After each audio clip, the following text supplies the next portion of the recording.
Hi, this is Seth Whitehead, and we're happy to have as our guest today IOGA President Craig Hedin, who has been involved with the Illinois oil industry for more than 4 decades. Craig, thanks for being on today.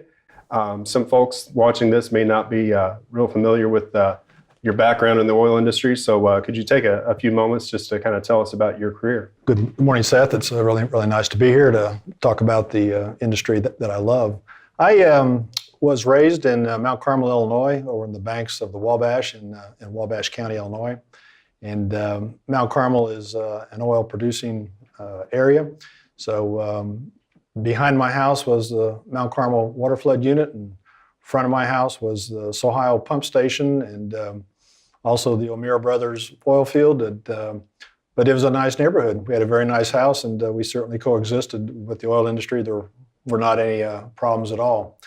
I went on to college, and then I went to, my parents moved to Tulsa, Oklahoma, and I went to law school down in Tulsa, and I got my first taste. Of course, that was the oil capital of the world. This was, I started law school in 1972. Took a lot of oil and gas courses in law school, liked it.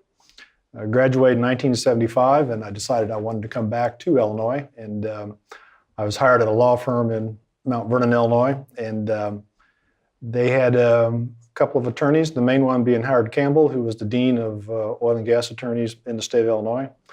And I kind of went under his wing and started to do some of the work. And 5 years after I'd started working there, he passed away, and all of a sudden, boom, here I was with all these oil and gas clients. So it was either sink or swim at that particular point. Took to it, had some incredible clients over the years. I practiced in many areas, but my concentration was in the oil and gas field. And I kind of, from that position, segued into the oil and gas, Illinois Oil and Gas Association. That was a trade organization that represented oil operators in the state of Illinois.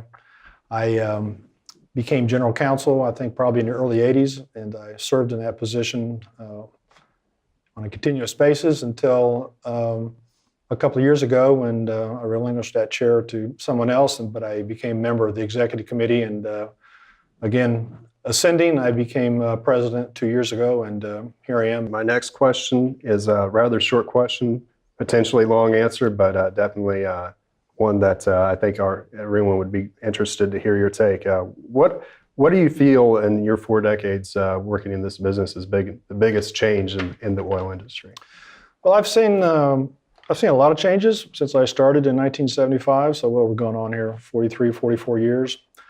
I think one of the biggest changes is when I first came here, all the major oil companies were here, Gulf, Shell, Texaco, Union Oil Company of California. They had big holdings. We had a lot of big independent operators, and we had a lot of mom and pop operations. So we went from folks with 1 or 2 wells up to folks with thousands of wells.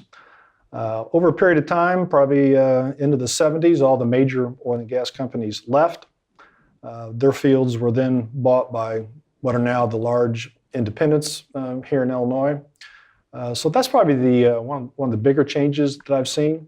And also, when I first started, there's probably 20 to 25 geologists running around, and they were going to Champaign to the Illinois Geological Survey and doing all, this is before computers and everything else, but they were going through all the records, trying to find prospects of where there might be oil and gas. And then they would take those prospects and go around to the various independent oil operators and try and sell them or get them to take the prospect and drill it, and so they could get something back on it. But of course, I don't see that anymore. There's hardly any geologists that do that anymore. People just do it in-house, or they just develop the fields that they actually have. And also, when I started practicing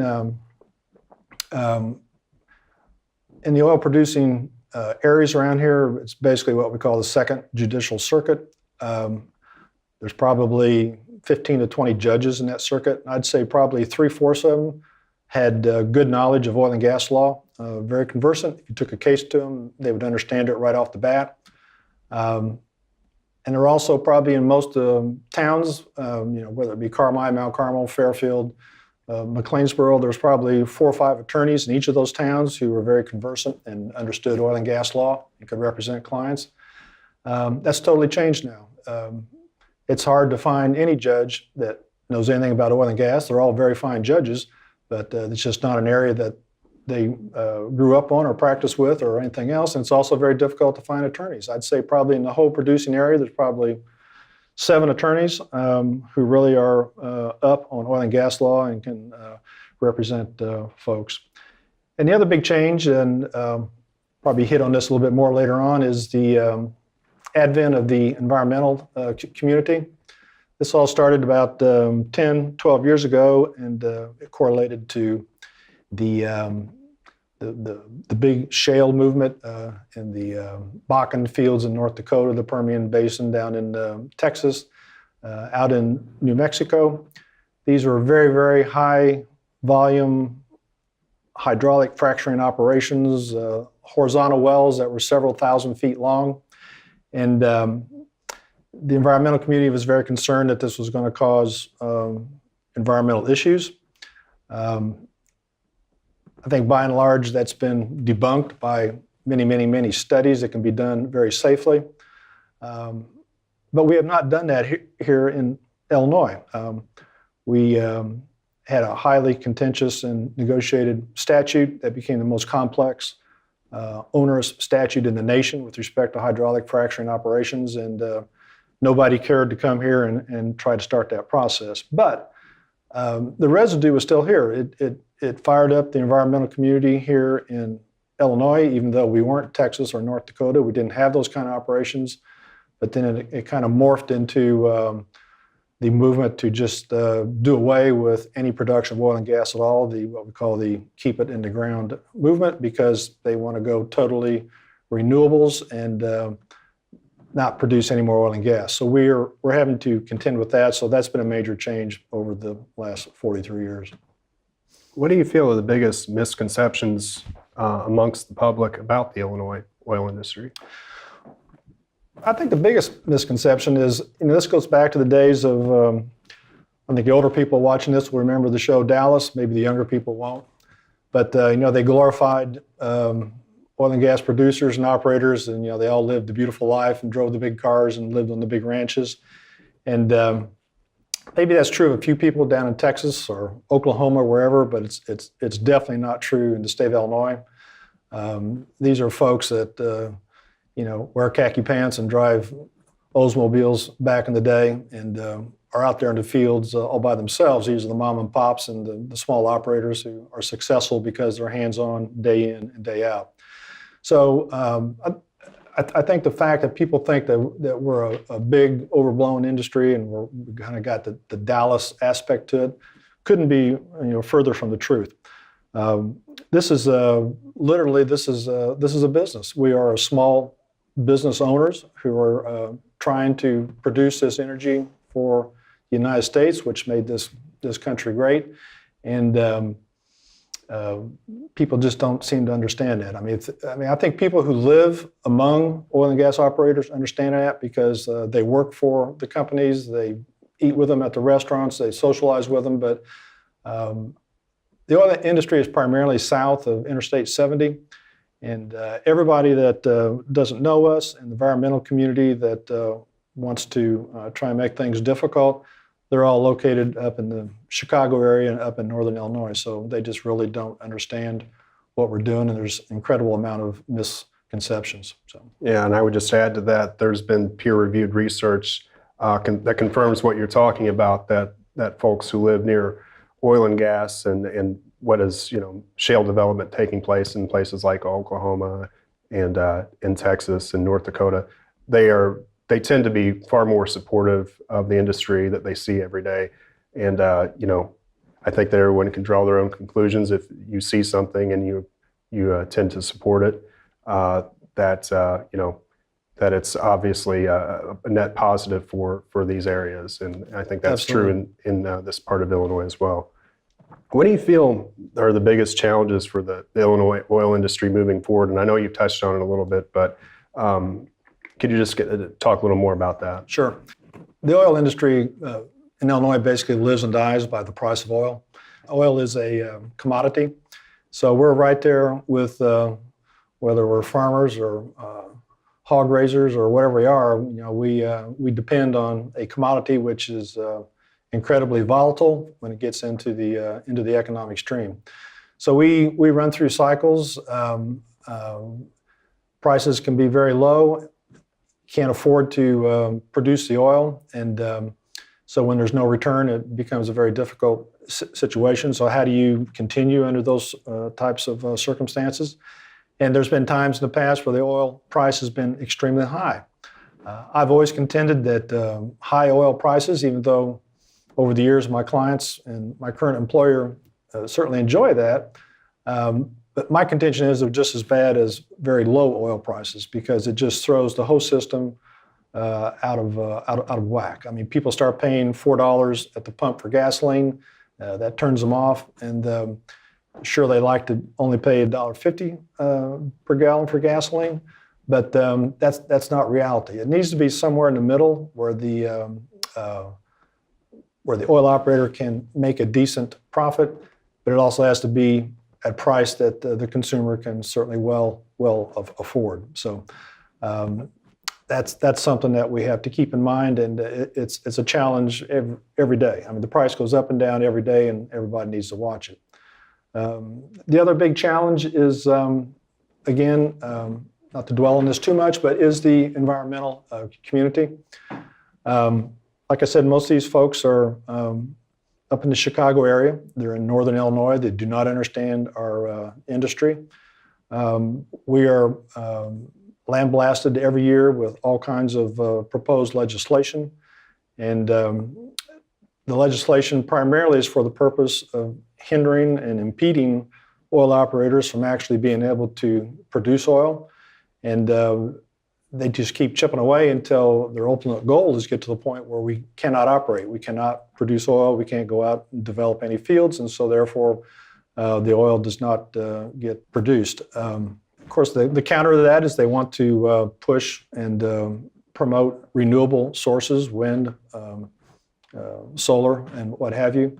And I think what they don't understand is we in the oil industry, we certainly support renewable energy, because oil is not going to last for centuries. I mean, there's only so much out there, and it's eventually going to be gone. So we have to power our country in some manner. But what people don't understand is you cannot go out and flick a switch today and stop producing oil and gas, and you're going to continue with your normal modes of energy. I mean, people rely on oil and gas for their transportation. They rely on it to heat and cool their homes. They rely on it for a myriad number of products, plastics and medicines and otherwise. So if you just flick the switch and say we're going to do renewables, there aren't enough renewables. There's not enough distribution system to get it to the consumers who actually need it. So people are going to suffer if we do it that way. So it's got to be a very, very gradual change moving towards renewables. To me, it's not pick and choose. It's all of the above. It's everything up there, including oil and gas. The federal agencies that keep track of all this say even in 2040, oil and gas is still going to provide 80% of what powers this country. And oil and gas is what made this country great. Oil and gas has been our primary energy source for 100 years. And you don't just turn it off and say, okay, that's enough, let's do something else, because it just doesn't work that way. So we're an industry, we're a proud industry, we're a necessary industry, we're highly, highly regulated. It's environmentally safe. Here in Illinois, I can't speak for other states because I don't know those other states, but here it's environmentally safe, and it's been here in Illinois for 100 years. In my practice of law, I worked with oil and gas leases that were 100 years old.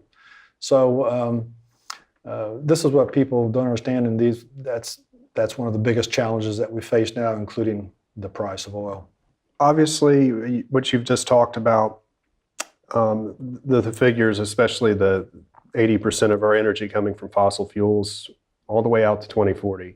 And we all know about the proposed Green New Deal and some of the the language that was included, especially in the fact sheet that was sent out by the folks who endorsed that plan. How do we educate people? What methods do you think would be most effective educating people about the necessity of oil and gas for several decades to come? Well, Seth, that's a real challenge that we face in the industry today. The problem we have is geography. The oil and gas industry is, like I said, primarily located south of I-70. We're a very sparsely populated area. We don't have all that many representatives in either the federal government or the state government because it's based on population. And we're a small industry. We produce 23,000 barrels a day of oil. The United States produces 12 million barrels a day of oil, so we're about 0.2% of the production in the United States on a daily basis, which is quite small, but it's incredibly important to Southern Illinois because it provides thousands of jobs and billions of dollars of taxes and revenue and royalty payments. So most of our legislatures in Illinois are north of I-70, and most of them are up in Chicago. That's where all the population is. So how do we tell our story to these people? How do we tell them that you just can't flick a switch and go from renewables to renewables from oil and gas? We don't have a whole lot of funds. I mean, we really need to do it on a massive scale, but we can't do it, and that's the frustrating part. I mean, we're a terrific industry. We've got a good story to tell, but how do we get it out? We do have the Illinois Oil and Gas Association. We have the Illinois Petroleum Resources Board, which you head as the executive. We're moving towards trying to get into the digital age. We each have Facebook web pages. Now we're moving in. We're doing this podcast as we speak now. We have to move into convincing our own people here in Southern Illinois that we need to do something. I've always said if we can't convince our own people that we live among, how in the world can we convince people up north? But I think we just need to continue radiating out. We need to continue to get the message out there. We contact the newspapers and the television stations down here. If environmentalists bring in a story that we don't think is correct or doesn't portray our industry correctly, we need to get out in front and come forward with a counter to those types of statements. It's all about communications. So we're going to, and we've been doing this for some time, but we're going to have to step up our game because we're getting attacked more and more. So it's all about, I think you kind of move away from traditional TV and radio and newsprint because so many young people these days, I mean, all their information comes from the digital, whether it be Facebook, Instagram, whatever. So we've got to start meeting those needs and communicating in that manner. And for dinosaurs like me, who have been here forever, and I still read paper and newspapers every morning, so that's my preference, but we have to start addressing the younger generations and communicating with them the way they communicate. All right, Craig, your tenure as Iowa president is nearing an end. What's the future hold for you personally, and could you just tell us a little bit about your life outside of the oil and gas industry? Sure. Yeah, I'll be 70 next year, so time to start taking my required minimum distributions from my IRA. So that's a target you don't really look forward to, but I'm going to be there. I like to say, I practiced law in the private field up until 2014, and I like to say I semi-retired then because I went to work then as general counsel and vice president for the Gazelle Group here in Whittington, who were longtime clients of mine and really good friends. I like to say, my semi-retirement is I only work 5 days a week now instead of 7, which is nice. So anyway, I look forward to continuing to slow down a little bit, but I certainly enjoy my work here with the Gazelle Group, and I'm going to continue that. I'm going to, even though my presidency is up, I'm still on the executive committee, which basically runs the Illinois Oil and Gas Association. I'm going to continue my involvement there.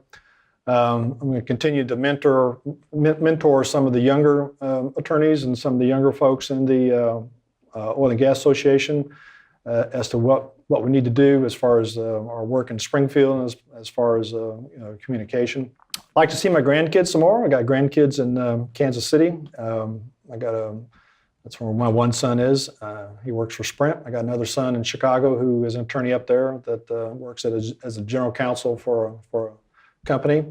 I've got a young daughter. She's in college, so I like to spend more time with her and seeing her in school. And I have a wonderful wife, and so we're going to try and travel some more. So just try and do the things I do now. I enjoy jogging, enjoy biking. So I do all those things now, but I probably concentrate a little bit more on the leisure side than on the work side. So looking forward to it. I'm definitely going to keep my hand in the oil and gas industry because, like I said, we've got a story to tell, and I want to tell it. And I appreciate you helping me tell that story, and I will be continuing to ask for your guidance. And I really appreciate your help with IPRB's efforts, and I appreciate you taking the time to join us today and talk a little bit about your career. Thanks, Craig. Good to be here. All right. Thank you, Seth. Thank you.